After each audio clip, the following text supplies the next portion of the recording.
There's a lot of backstory behind it. If you guys don't remember the classic Culon moment, let's do Diego Lopez, Yair Rodriguez.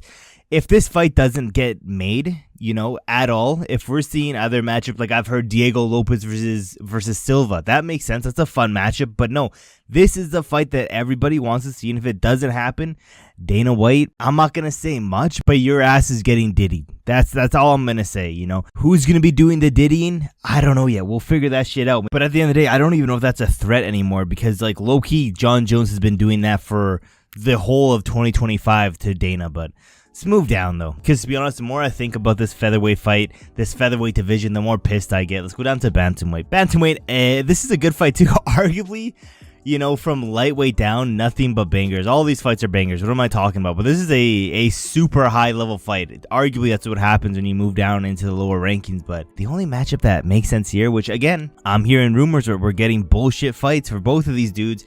I don't want none of that stuff. Someone just needs to go up. We need the Diaz bros to go double slap Dana White to get his head screwed on right, because what the fuck are these matchmakings? The fact that this hasn't been made yet just shows the UFC is going downhill and going downhill fast. But Umar Nurmagomedov, Peter Yan.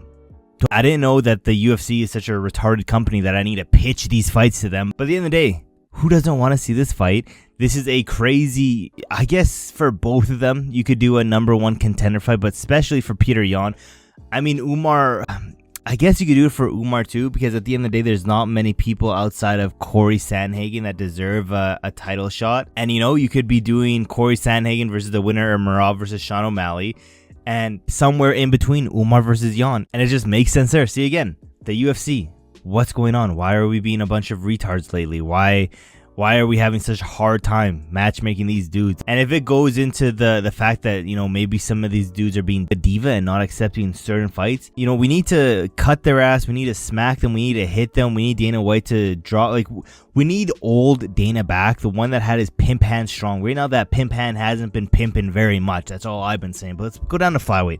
Let's end this video off with flyweight. Peep Squeak division. Some two little midgets fighting. It's hard to pick any real dudes to fight here that I'd be super interested in other than title fights. But if I had to pick, I need an up-and-coming star versus a sacrificial lamb.